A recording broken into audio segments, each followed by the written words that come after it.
Hello everyone. Class 12 RBSC Hindi अनिवार्य। Dear student, सबसे पहले मैं आपको मेरा परिचय दे दूं। मेरा नाम नीरू बाला है। मैं अलवर से बिलोंग करती हूं। मुझे 12 वर्षों का पढ़ाने का अनुभव है। आज से हिंदी अनिवार्य है। आप लोगों को मैं पढ़ाया करूंगी। ठीक है बेटा। सबसे पहले फर्स्ट डे आज मैं आपको आपके सिलेबस के बारे में बताते हुए लेसन 1 हम स्टार्ट कर देंगे काव्य खंड का। ठीक है बेटा। सबसे पहले थोड़ा सा मैं आपको सिलेबस के बारे में इंट्रोडक्शन कर दूं कि सिलेबस हमारा क्या है, क्या टॉपिक कितने मार्क्स का आता है, कितने नंबर का हमारा पेपर आता है। ये पेपर आपका 80 नंबर का आता है बेटा। इसमें सबसे पहले अपठित गद्यांश 8 नंबर के, जिसमें अपठित गद्यांश भी होता है और अपठित काव्यांश भी। व्यवहारिक व्याकरण 16 नंबर की आती है। आपकी 3 पुस्तक हैं, सर्जन, पीयूष प्रवाह और संवाद सेतु। सर्जन जो किताब है आपकी वो 32 नंबर की आती है, पीयूष प्रवाह 12 नंबर की और 12 नंबर की संवाद सेतु। ठीक है। अब आपको मैं बता दूं आपका पेपर का पैटर्न कैसा रहता है। खंड के में अपठित बोध 8 अंक के, 4 नंबर का अनसीन पैसेज और 4 नंबर का अपठित काव्यांश। ठीक है। 4 नंबर की पोयम और 4 नंबर का गद्य भाग, ये आपके आएंगे 8 नंबर के। व्यवहारिक व्याकरण आपकी 16 नंबर की है, जिसमें क्या क्या टॉपिक हैं, कौन कौन से प्रकरण हैं। भाषा, व्याकरण एवं लिपि, ये 2 नंबर की। पद परिचय 2 अंक के। शब्द शक्ति 2 अंक की। अलंकार, जिसमें सभी अलंकार नहीं हैं, शब्द और अर्थालंकार हैं, लेकिन उनमें से अनुप्रास, श्लेष, यमक, उपमा, रूपक, उत्प्रेक्षा, उदाहरण तथा विरोधाभास, ये अलंकार हैं। पारिभाषिक शब्दावली 2 अंक के। पत्र व प्रारूप लेखन, अर्थशास्त्रीय पत्र, निविदा, विज्ञप्ति, ज्ञापन और अधिसूचना 2 नंबर का। निबंध आपका विकल्प सहित होगा, अर्थात निबंध के साथ आपको ऑप्शन होगा, लेकिन वो 4 अंक का आपका निबंध आएगा। ये खंड ख है। ठीक है। खंड ग, इसमें आपकी पाठ्य पुस्तक सर्जन। ठीक है बेटा। ये सर्जन जो पाठ्य पुस्तक है ये 32 नंबर की है। इसमें एक गद्य खंड से व्याख्या आएगी, लेकिन इसमें ऑप्शन दिया हुआ होगा 4 नंबर की। एक पद्य खंड से व्याख्या आएगी, इसमें भी ऑप्शन दिया हुआ होगा 4 नंबर की। अर्थात गद्य खंड की और पद्य खंड की एक एक व्याख्या, जिसे हमें प्रसंग सहित व्याख्या लिखनी होगी। ये 4-4 नंबर के आएंगे। फिर 2 निबंधात्मक प्रश्न, एक प्रश्न गद्य भाग से और एक प्रश्न पद्य भाग से, वो भी उसमें भी आपको ऑप्शन मिलेगा। ठीक है। 2 क्वेश्चन होंगे 4-4 नंबर के, ये निबंधात्मक क्वेश्चन होंगे। इसके बाद 2 क्वेश्चन होंगे ये निबंधात्मक 4-4 नंबर के। फिर 4 क्वेश्चन लघुत्तरात्मक, 2 गद्य खंड से और 2 पद्य भाग से। ये हम किस पुस्तक की बात करें, सर्जन पुस्तक की। 2 गद्य भाग से, 2 पद्य भाग से। ठीक है। 3-3 नंबर के 4 क्वेश्चन आएंगे। इसके बाद किसी एक कवि या लेखक का, या तो किसी भी लेखक का परिचय या किसी भी कवि का परिचय, एक क्वेश्चन होगा 4 अंक का। तो इसके लिए आपको हर पाठ के लेखक और कवियों के बारे में पूरा ज्ञान होना बहुत ज़रूरी है। इसके बाद 2 अति लघुत्तरात्मक वेरी शॉर्ट क्वेश्चन होंगे, एक गद्य से एक पद्य भाग से, 2-2 नंबर के होंगे, 4 नंबर के। ठीक है। खंड ग, उस खंड ग, इसमें आपकी पाठ्य पुस्तक पीयूष प्रवाह जो 12 अंक की आएगी। इसमें एक निबंधात्मक प्रश्न, जिसमें चॉइस दिया हुआ होगा, 6 नंबर का होगा। निबंधात्मक प्रश्न 6 नंबर का, और 4 लघुत्तरात्मक प्रश्नों में से कोई 3 प्रश्न आपको करने होंगे। नेक्स्ट इसका क्वेश्चन होगा 4 लघुत्तरात्मक प्रश्न होंगे, ठीक है, उसमें से कोई 3 क्वेश्चन आपको करने होंगे, 2-2 नंबर के आएंगे। फिर खंड 5 खंड 9 संवाद सेतु, ये भी 12 नंबर की है। इसमें समाचार लेखन, ठीक है, एक क्वेश्चन होगा 2 नंबर का। विविध प्रकार के लेखन, फीचर, संपादकीय, संपादक के नामपत्र, प्रतिक्रिया लेखन, ये भी एक क्वेश्चन होगा 2 नंबर का।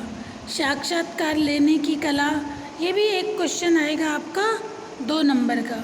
विविध क्षेत्रों में पत्रकारिता, एक क्वेश्चन होगा 3 नंबर का। वार्ता, रिपोर्टाज, यात्रा वृत्तांत, डायरी लेखन की कला, ये भी एक क्वेश्चन होगा आपका 3 अंक का, ठीक है बेटा। इस तरह से आपका क्वेश्चन पेपर जो होगा वो 80 नंबर का होगा, और 100 नंबर का आपका प्रोजेक्ट वर्क हो, 20 नंबर का आपका प्रोजेक्ट वर्क होगा, तो टोटल मार्क्स हो जाएंगे 100, ठीक है। आज हम बेटा सबसे पहले फर्स्ट डे मैं आपको पढ़ाना स्टार्ट कर रही हूँ हमारा काव्य सर्जन बुक का पहला अध्याय, जिसमें संत वाणी है। कौन कौन है इसमें? कबीर, तुलसीदास और कृपाराम, ठीक है। अब मैं आपको सबसे पहले कबीरदास जी का जीवन परिचय पढ़ा रही हूँ। कबीरदास जी का जन्म कबीरदास जी का जन्म सन 1398 ईस्वी में, और इनकी मृत्यु 1518 में हुई थी। हिंदी साहित्य की ज्ञानश्री शाखा के प्रतिनिधि कवि कबीर भक्ति काल के महान समाज सुधारक थे। उन्होंने समाज में व्याप्त छुआछूत, धार्मिक आडंबर, ऊंच नीच एवं बहुदेववाद का कड़ा विरोध करते हुए आत्मवत सर्वभूतेषु के मूल्यों को स्थापित किया। कबीर की प्रतिभा में अबाध गति व तेज था। उन्हें पहले समाज सुधारक और बाद में उन्हें कवि कहा जाता है। आचार्य हजारी प्रसाद द्विवेदी ने कबीर को वाणी के डिक्टेटर कहा है। कवि ने अपनी सपाट बयानी एवं तटस्थता को समाज सुधार के लिए जो उपदेश दिए, उनका संकलन उनके शिष्य धर्मदास ने किया। कबीर की रचनाओं के संकलन को बीजक कहा जाता है। कबीरदास जी ने अपनी जो भी रचनाएं लिखी, उन्होंने जिसमें अपनी इन रचनाओं को लिखा, उस संकलन को बीजक कहा जाता है।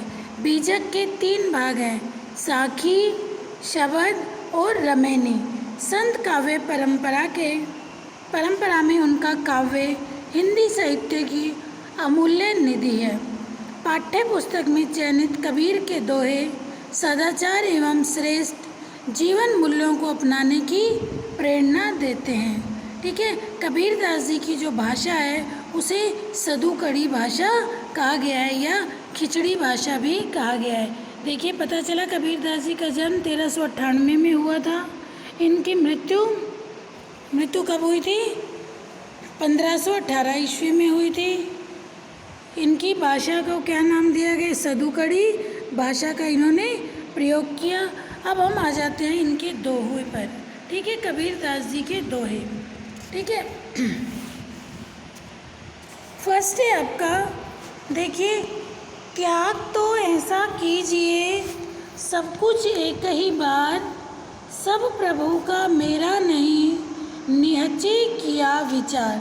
इसमें सबसे पहले आप कुछ कठिन शब्द हैं, उन कठिन शब्द को देख लीजिए बेटा। जो हार्ड वर्ड हैं उन हार्ड वर्ड को आप देखिए, उसके बाद मैं आपको ये समझा रही हूँ, ठीक है।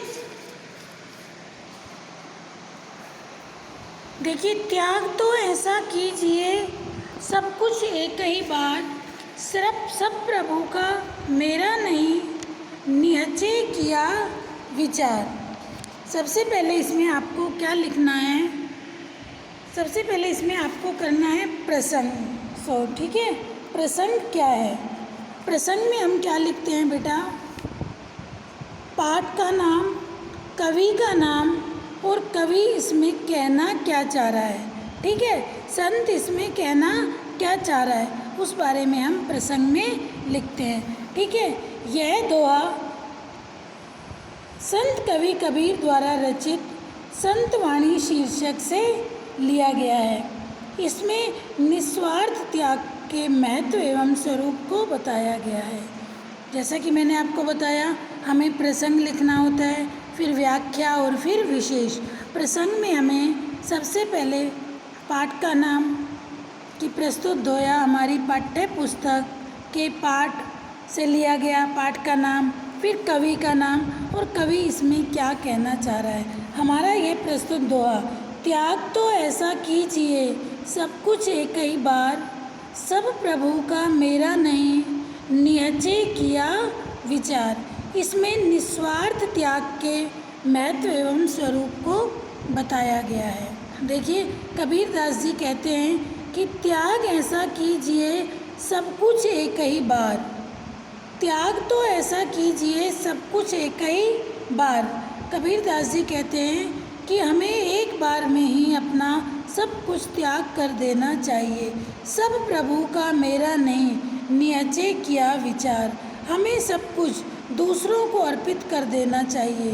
त्याग करते समय मन में ऐसा दृढ़ विचार या भाव रखना चाहिए कि मेरे पास जो कुछ भी है सब प्रभु का मेरा नहीं। जो कुछ भी मेरे पास है वो सब कुछ ईश्वर का ही है। नियचे किया विचार, मेरा कुछ नहीं है।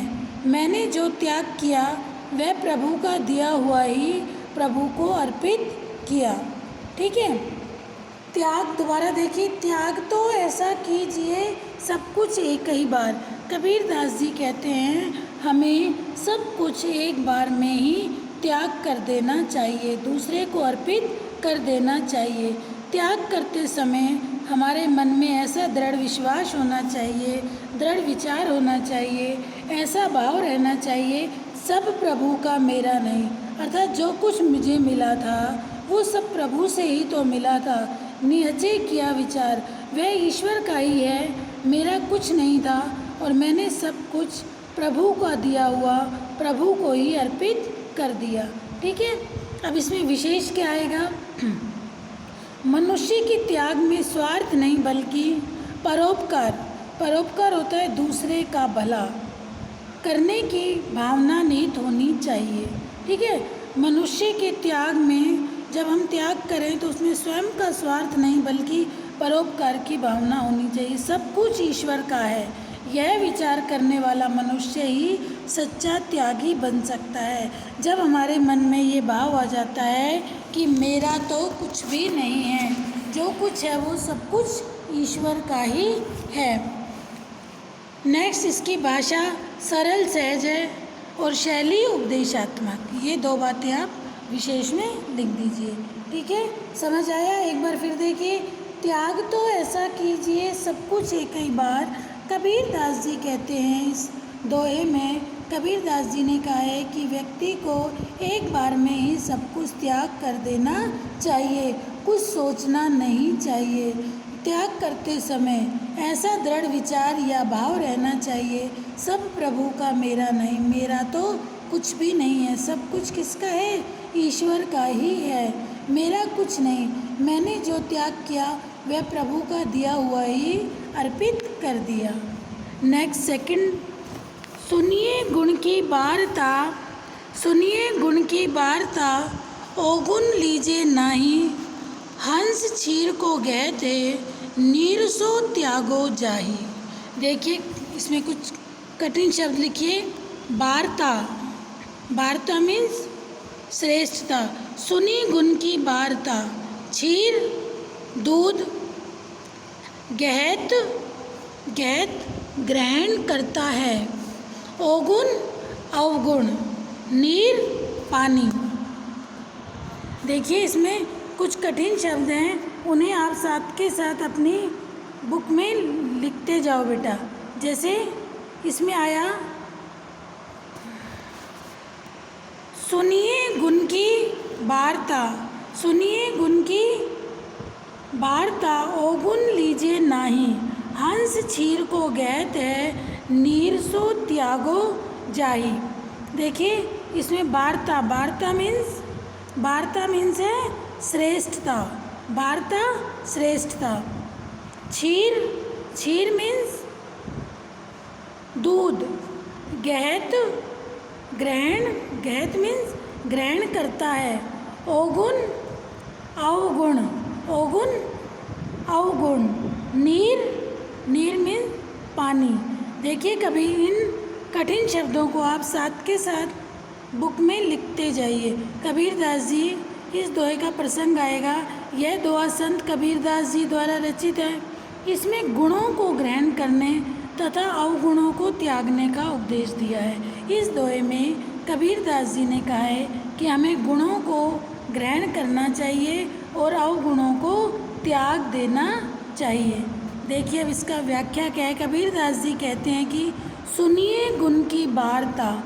कबीरदास जी कहते हैं कि मनुष्य को गुणों की महत्ता को अच्छी तरह से सुनकर समझकर अपने जीवन में अपना लेना चाहिए। सुनिए गुण की वार्ता। कबीरदास जी कहते हैं कि मनुष्य को गुणों की महत्ता को अच्छी तरह से समझकर अपने जीवन में अपना लेना चाहिए। अवगुण लीजिए नहीं, अवगुणों को कभी भी नहीं अपनाना चाहिए। हमें किसी के गुणों को अपनाना नहीं चाहिए, बल्कि किसी के अंदर अगर हमें कोई गुण दिखाई दे रहे हैं तो उन्हें अपनाना चाहिए। देखिए अवगुण लीजिए नहीं, अवगुणों को अपनाना नहीं चाहिए। उदाहरण दिया है जिस तरह, जैसे हंस छीर को गहत है। कबीरदास जी कहते हैं कि जैसे पानी और दूध एक साथ मिक्स किया हुआ है, एक साथ मिक्सचर हुआ है, पानी का और दूध का एक साथ मिश्रण बना हुआ है। हंस केवल दूध को ग्रहण करता है। हंस छीर को गहत है, छीर मीन्स दूध। हंस केवल दूध को उसमें से ग्रहण करता है। नीर सो त्यागो जाही, और वो उसमें पानी को क्या कर देता है, छोड़ देता है, पानी का त्याग कर देता है। इसलिए कबीरदास जी ने कहा है कि हमें भी किसके समान होना चाहिए, हमें भी हंस के समान होना चाहिए।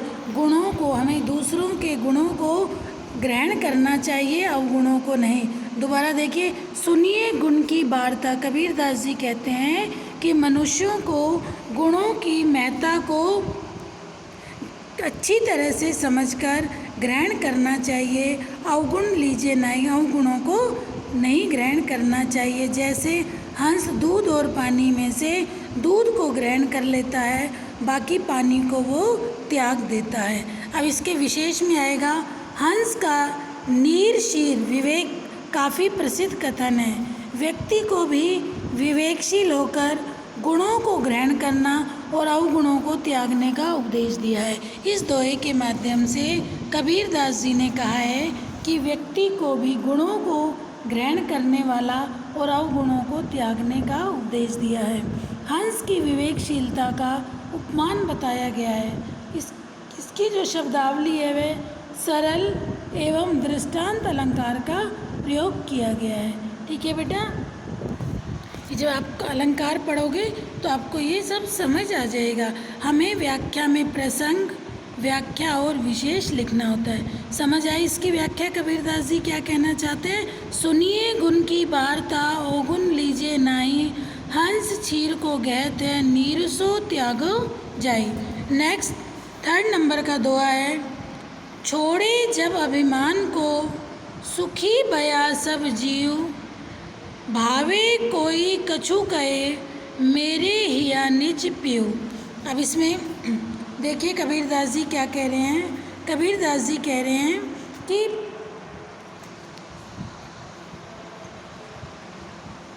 छोड़े जब अभिमान को, सुखी भया सब पियो, भावे कोई कछु कहे, मेरे हिये पियो। कबीरदास जी देखिए प्रसंग में क्या आएगा, वही पूर्ववर्त प्रसंग चल रहा है कि ये दोहा कबीरदास जी द्वारा रचित है। ठीक है, इस दोहे में कबीरदास जी ने क्या बताया है?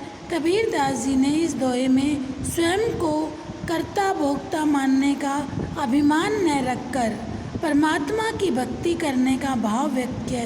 कबीरदास जी ने कहा इस दोहे में व्यक्ति को अभिमान को त्याग कर, ठीक है, ईश्वर की भक्ति करने का उपदेश दिया है। पहले आप इसके कठिन शब्द देखिए। छोड़े सभी अभिमान को सुखी भया सब जीव। भया, भया मीन्स हुआ, भया हुआ। हिये, हिये हृदय, हिये मीन्स हृदय। पियु प्रिय। निज, निज मीन्स अपना, स्वयं का। देखिए कबीरदास जी क्या कह रहे हैं, छोड़े जब अभिमान को। कबीरदास जी कहते हैं कि जब व्यक्ति कर्ता भोक्ता होने का, कि मैं ही सब कुछ करने वाला हूँ, मैं ही सब चीज़ का भोग करने वाला हूँ, जब छोड़े जब अभिमान को सुखी भया सब जीव। जब व्यक्ति अपने अभिमान को त्याग देता है तो उसकी आत्मा सब तरह से सुखी हो जाती है। जब व्यक्ति अपने अभिमान को त्याग देता है, अपने अभिमान को छोड़ देता है तो व्यक्ति सुखी हो जाता है। चाहे कोई कुछ भी कहे, भावे कोई कछु कहे, चाहे कोई कुछ भी कहे। कबीरदास जी क्या कह रहे हैं, कोई कुछ भी कहे परंतु उस दशा में आत्मा में अपना प्रिय परमात्मा अतीव आनंददायक प्रतीत होता है। मेरे ही निज प्रिय, मेरे हृदय में तो मेरा प्रिय है, अर्थात मेरा प्रिय कौन, परमात्मा। कबीरदास जी क्या कह रहे हैं, दोबारा देखिए। छोड़े जब अभिमान को, छोड़े जब अभिमान को सुखी भया सब जीव। कबीरदास जी कहते हैं कि व्यक्ति जब अपने अभिमान को छोड़ देता है तो व्यक्ति सुखी हो जाता है, ठीक है। भावे कोई कछु कहे। कबीरदास जी कहते हैं चाहे कोई कुछ भी कहे, मेरे ही निज प्रिय, मेरे हृदय में तो मेरा प्रिय परमात्मा आनंददायक प्रतीत होता है, ठीक है। इसका विशेष होगा, इसमें आत्मा में परमात्मा की सत्ता तथा आनंदानुभूति का वर्णन किया गया है। जीव तथा ह्यू पिए से ज्ञान साधना की व्यंजना की गई है। जो भाषा है वो सरल शब्दावली है। इसमें अहंकार त्याग का उपदेश दिया गया है। अनुप्रास अलंकार का प्रयोग किया गया है। अनुप्रास अलंकार जैसे आगे मैं वैसे आपको समझाऊंगी पर शॉर्ट में थोड़ा सा बता दूं। अनुप्रास अलंकार वह अलंकार होता है जब एक वर्ण की आवृत्ति बार बार हो, एक ही वर्ण बार बार आए तो वहाँ कौन सा अलंकार होता है, अनुप्रास अलंकार होता है। अब जैसे आप इस पंक्तियों में देखिए, छोड़े जब अभिमान को सुखी भया सब जीव, भावे कहू कछु कहे, मेरे ये निज पीहू। इसमें देखिए भय, भय वर्ण बार बार आया है, कै वर्ण की आवृत्ति बार बार हुई है, तो यहाँ अनुप्रास अलंकार है, ठीक है। समझ आ गया आपको कि इसके विशेष में क्या बताया। भाषा सरल शब्दावली का प्रयोग किया गया है, अहंकार के त्याग की बात कही गई है, अनुप्रास अलंकार का प्रयोग किया गया है, आत्मा में परमात्मा की सत्ता को स्वीकार किया गया है। नेक्स्ट है आपका, जाति न पूछो साधु की, पूछ लीजिए ज्ञान, मोल करो तलवार का, पड़ा रहन दो म्यान। कबीरदास जी देखिए, इसके पहले आप शब्दार्थ देखिए। कबीरदास जी क्या कह रहे हैं, शब्दार्थ देखिए। जाति न पूछो साध की, पूछ लीजिए ज्ञान, मोल करो तलवार का, पड़ा रहन दो म्यान। देखिए कबीरदास जी ने क्या कहा है, इसमें मोल, मोल का अर्थ है मूल्य, मोल मीन्स मूल्य, मोल मूल्य। कबीरदास जी कह रहे हैं जाति न पूछो साध की, पूछ लीजिए ज्ञान, मोल करो तलवार का, पड़ा रहन दो म्यान। प्रसंग में यह साखी संत कबीरदास जी द्वारा रचित है। इसमें कबीरदास जी ने कहा है कि हमें साधु संतों से उनकी बाहरी वेशभूषा की बातें नहीं करनी चाहिए, बल्कि हमें उनसे ज्ञान की बातें सीखनी चाहिए, उनके ज्ञान को महत्व देना चाहिए, ना कि उनकी बाह्य वेशभूषा को। देखिए कबीरदास जी क्या कह रहे हैं, जाति ना पूछो साध की, साधु संतों से हमें उनकी जाति नहीं पूछनी चाहिए, पूछ लीजिए ज्ञान। हमें संत महात्माओं से ज्ञान की बात पूछनी चाहिए, अर्थात हमें ज्ञान को महत्व देना चाहिए। मोल करो तलवार का, कबीरदास जी कहते हैं कि हमें तलवार का मोल करना चाहिए। पड़ा रहने दो म्यान, म्यान जिसमें तलवार रखी जाती है उसे क्या कहते हैं, म्यान। हमें म्यान पर बातें नहीं करनी चाहिए, म्यान पर ध्यान नहीं देना चाहिए, बल्कि हमें किसको महत्व देना चाहिए, तलवार को। कहने का तात्पर्य यह है, जैसे म्यान की बाह्य सुंदरता को न देखकर उसमें रखी तलवार की गुणवत्ता के आधार पर हमें मूल्य दिया जाना चाहिए। ऐसे ही कबीरदास जी कहते हैं कि हमें संतों से, संत पुरुषों से हमें उनकी जाति या उनके बाह्य वेशभूषा के बारे में नहीं जानना चाहिए, उस पर ज़्यादा ध्यान नहीं देना चाहिए, बल्कि हमें उनसे ज्ञान को सीखना चाहिए।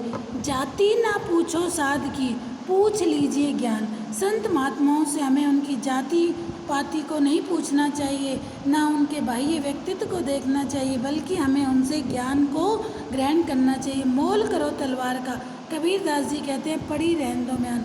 जिस म्यान में, म्यान होता है तलवार को रखने की जगह, ठीक है, जिस म्यान में तलवार को रखा जाता है हमें तलवार का मोल करना चाहिए, म्यान की सुंदरता का नहीं। ठीक है, ये समझ आया। इसका विशेष होगा मनुष्य को सौंदर्यता की अपेक्षा ज्ञान और गुणों को महत्व देना चाहिए। ठीक है, जाति पाति तथा ऊंच नीच के भेदभाव का विरोध किया गया है। नेक्स्ट है फोर्थ दोहा नंबर 5। 7 दोहे हैं, आज मैं 7 दोहे आपको कबीर के समझाऊंगी, कल फिर हम तुलसीदास और कृपाराम के पढ़ेंगे। ठीक है। संगत कीजिए साधु की, कभी न निष्फल होए, लोहा पारस परत ते, सो भी कंचन होए। देखिए संगत, संगत मीन्स संगति, संगत लिखते जाओ साथ के साथ आप। संगत, कबीरदास जी क्या कह रहे हैं, देखिए संगत संगति। पारस, पारस क्या है, एक पत्थर जिसके स्पर्श से लोहा भी सोना बन जाता है। परस स्पर्श, कंचन, कंचन मीन्स सोना, कंचन सोना। देखिए लिखते जाओ आप साथ के साथ बेटा। संगत कीजिए साधु की, कभी ना निष्फल होए। कबीरदास जी कहते हैं संगत कीजिए साधु की, संगत संगति। पारस, पारस एक पत्थर है जिसके स्पर्श से लोहा भी सोना हो जाता है। कंचन, कंचन मीन्स सोना। परस, परस मीन्स स्पर्श, परस स्पर्श, पारस लोहा। संगत संगति। ठीक है। कबीरदास जी इस दोहे में क्या बता रहे हैं कि इसमें संत जनों की संगति को सदैव हितकर बताया गया है। संत पुरुषों की संगति हमेशा फ़ायदेमंद ही रही है, यही इस दोहे में कबीरदास जी ने बताया है। कबीरदास जी कह रहे हैं संगत कीजिए साधु की, संत जनों की हमेशा संगति करनी चाहिए, अर्थात जैसी हमारी संगति होगी हम भी वैसे हो जाएंगे। संगति का बहुत ज़्यादा असर पड़ता है बेटा। ठीक है, आप फूलों के बगीचों में जाओगे और जब आप वहाँ से उठ के आओगे तो स्वाभाविक सी बात है बेटा, आपके अंदर फूलों की खुशबू आएगी। और आप अगर काजल की कोठरी में जाएंगे, कितना भी बच बच के वहाँ से निकलेंगे, कहीं ना कहीं वो काजल आपको ज़रूर, वो कालापन आपको कहीं ना कहीं तो टच कर ही जाएगा। कहने का मतलब है संगति का असर ज़रूर आता है, इसलिए हमें अच्छे मित्र बनाने चाहिए, अच्छे दोस्त बनाने चाहिए, अच्छे लोगों की संगति में रहना चाहिए। संगत कीजिए साध की, कभी न निष्फल होई। कबीरदास जी कहते हैं कि संत जनों की संगति कभी भी निष्फल नहीं रहती। जैसे लोहा पारस परस्ते, लोहा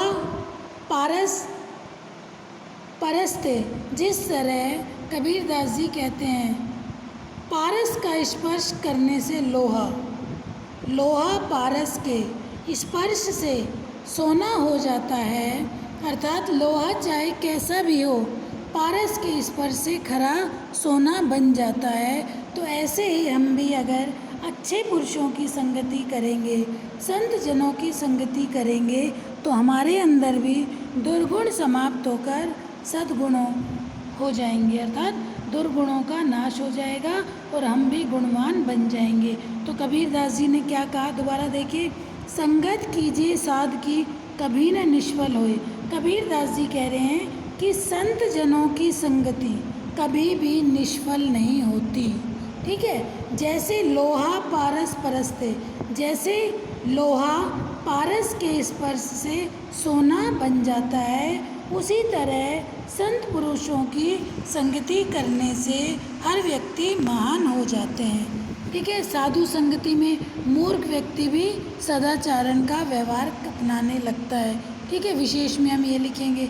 दूसरा, पारस के स्पर्श से लोहे का सोना बन जाना, ये लोक प्रसिद्ध दृष्टांत है। ये विशेष में 2 बातें आप लिख देना। ठीक है, नेक्स्ट 6 नंबर की साखी, दोहा 6। मारिए आशा सांपनी जिन डसिया संसार, ताको औषध तोष है ये गुरु मंत्र विचार। इसके कठिन शब्द देखिए, डसिया डस दिया। ठीक है, अर्थात व्यथित किया, परेशान किया, कष्ट में डाला। तोष मीन्स संतोष। ठीक है, अब देखिए कबीरदास जी क्या कह रहे हैं इस दोहे में। इसमें दुराशा को त्यागने और संतोष अपनाने का उपदेश दिया है। कबीरदास जी ने कहा है कि मनुष्य को क्या करना चाहिए, दुराशा को त्यागना चाहिए और संतोष को अपनाना चाहिए। मारिए आशा सांपनी जिन डसिया संसार। कबीरदास जी कहते हैं कि जिसने सारे संसार को, सभी लोगों को व्यथित बेचैन कर रखा है, उस आशा या उस तृष्णा रूपी सर्पणी को मारना चाहिए। मारिए आशा सांपनी, अर्थात जिस आशा रूपी सर्पणी ने हम सबको क्या कर रखा है, डस रखा है। अर्थात सब लोगों की दुर्दशा कर रखी है, उसे हमें क्या करना चाहिए, मारना चाहिए। अर्थात मोहग्रस्त रहते हुए हमें उस मोह को छोड़ना चाहिए। अतः उसके विष के कुप्रभाव को संतोषी रूपी दवा से दूर किया जा सकता है। ताको औषध तोष है। कबीरदास जी कहते हैं कि जिस सपनी के विष के कुप्रभाव को, ताको औषध तोष है, उसके विष के प्रभाव को संतोष रूपी दवा से दूर किया जा सकता है। इस श्रेष्ठ मंत्र पर विचार करके दुराशा को समाप्त कर दो। ये गुरु मंत्र विचार। कबीरदास जी कहते हैं कि गुरु का ये मंत्र है, इस पर विचार करना चाहिए हमें। कबीरदास जी कहते हैं कि तृष्णा रूपी सर्पणी को क्या करना चाहिए, मार देना चाहिए। अर्थात तृष्णा, हमारी जो इच्छाएं हैं, अभिलाषाएं हैं, वो दिन प्रतिदिन हमारी बढ़ती चली जाती हैं। उन्हें कबीरदास जी ने किसके समान कहा है, सर्पणी के समान कहा है। हमें उसे समाप्त कर देना चाहिए। ठीक है, और हमें हमारे हृदय में संतोष रूपी दवा से ही हम इसे दूर कर सकते हैं। ताको औषध तोष है। इस तृष्णा को समाप्त तभी किया जा सकता है जब हमारे अंदर संतोष होगा। ठीक है, ये गुरु मंत्र विचार। कबीरदास जी कहते हैं गुरु के इस मंत्र को अपने विचार में, अपने हृदय में अच्छे से धारण कर दो कि व्यक्ति को संतोषी प्रवृत्ति वाला होना चाहिए। व्यक्ति को असंतोष को त्याग देना चाहिए, तृष्णा को त्याग देना चाहिए। नेक्स्ट लास्ट है, कागा काको धन हरे, कोयल काको देत, मीठा शब्द सुनाए के, जग अपनों करी लेत। इस दोहे में देखिए शब्दार्थ देखिए, कागा, कागा मीन्स कौवा, ठीक है। काको किसका, अपनों अपना, कागा मीन्स कौवा, ठीक है। काको, काको किसका, कागा का लिखिए कौवा, काको, काको मीन्स किसका, अपनों, अपनों अपना, ठीक है। देखिए कागा कौवा, काको किसका, अपनों अपना या आत्मीय। इस साखी में कबीरदास जी ने मधुर वाणी के व्यवहार करने का संदेश दिया है। कबीरदास जी ने क्या कहा है कि व्यक्ति को मधुर वाणी बोलने वाला होना चाहिए। कबीरदास जी कहते हैं, कागा काको धन हरे, कौवा किसी के धन को नहीं लेता, ठीक है, धन का अपहरण नहीं करता। कोयल काको दे, और ना ही कोयल किसी को धन दौलत देती है, अर्थात कौवा ना किसी का नुकसान करता है और ना ही कोयल किसी को लाभान्वित करती है। कागा काको धन हरे, कौवा किसी के धन को नहीं हरता। कोयल काको दे, और ना ही कोयल किसी को लाभान्वित करती है। मीठा शब्द सुनाई के, जग अपनों करी लेत।